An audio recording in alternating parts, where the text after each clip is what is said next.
எல்லா வகையும் இவ்வளவு பிரம்மாண்டமா இல்ல, யாராவது ரியலைஸ் பண்ணாங்களா இந்த கோவிலோட பிரம்மாண்டம்? அப்பர் ரியலைஸ் பண்ணியிருக்காரு, ஞானசம்பந்தர், சுந்தரர் அவங்க எல்லாம் ரியலைஸ் பண்ணியிருக்காங்க.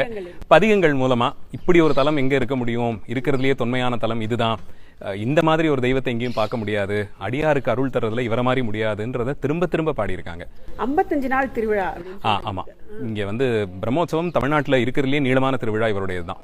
மாசி ஹஸ்தத்துல கொடியேறி, பங்குனி ஆயில்யத்துல தேரோடி, அப்புறம் உத்தரத்துல தீர்த்தமாகி, அதுல இருந்து ஒரு வாரம் கழிச்சு கொடியிறங்கும். ஒரு 1.5 மாசத்துக்கு போகக்கூடிய திருவிழா. இந்த சப்பரத்தை பத்தி ஏதோ சொன்னீங்கல்ல, சுவாமியை எழுந்தருளை பண்றது, அது மாணிக்கத்தண்டு பிள்ளைத்தண்டுன்னு சொல்லுவாங்க. இங்கே யூஸ்வலாக சாமி கோயிலில் பல்லக்கிலையோ இல்லை வாகனங்கள்லையோ இல்லை கேடயத்தையோ வச்சு தூக்கிட்டு போகும்போது 2 பக்கமும் தண்டு போட்டிருக்கும். முன்னையுமா பின்னையும் ஆட்கள் நின்று சாமியை தூக்கிட்டு வருவாங்க. இங்கே இவர் ஒரு யோக மூர்த்தியாக இருக்கிறதுனால நேராக அப்படியே மற்ற தெய்வங்கள் மாதிரி நடந்து வந்துட மாட்டார். இவருக்கே உரிய அந்த அஜபா நடனம்னு ஒன்று இருக்குது. இப்படி வளைஞ்சு ஆடணும். ஸோ அதில் முன்னாடி ஓடியும் பின்னாடி வந்தும் 2 அடி இப்படி நடந்து தான் வருவார். இவர் நடந்தாருன்னா தேவர்கள்லாம் இவர் ஒரு அடி எடுத்து வைக்கிற அழகை பார்க்கறதுக்கு 1000 காசுகள் அங்கே கொட்டுவாங்களாம், பொற்காசுகளை. அடிக்கு 1000 பொன்னளக்கும் பெருமாள்னு இவருக்கு பெயர். பட்டு விரிச்சு அதில் தான் இவர் நடப்பார். அந்த அஜபா நடனத்தை அதுக்குன்னு சுமக்கிறதுக்கு இங்கே தனியாக ஆட்கள் இருக்காங்க. அந்த சமூகத்தில் வர்றவங்க மட்டும்தான் அந்த ரகசியம் தெரிஞ்சவங்க. அந்த தண்டை கட்டுறதே யாரும் பார்க்க முடியாது. அவங்களுக்கு மேலே ஒரு பெரிய கார்பெட் மாதிரி ஒரு சதர் போட்டுக்கிட்டு உள்ள அந்த 3 பேர் 4 பேர் அவங்க மட்டும் இருந்து கட்டுவாங்க.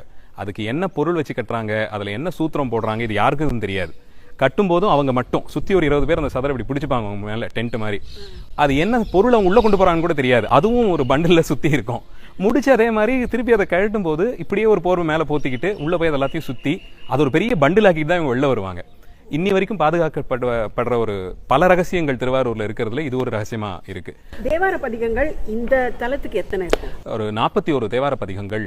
ஹையஸ்ட். ஆமா, மேக்ஸிமம் நம்பர். சீர்காழி ஞானசம்பந்தர் பிறந்த தலம், அதனால அங்க அவர் எல்லாம் பாடியிருக்காரு. அதை சேர்க்காம பார்த்தா இந்த திருத்தலத்துக்கு தான் இருக்கிறதுல அதிகம். சீர்காழிக்கும் இல்லாத ஒரு தனி சிறப்பு, 12 திருமுறைகள்லையும் பாடப்பட்ட ஒரே திருத்தலம்.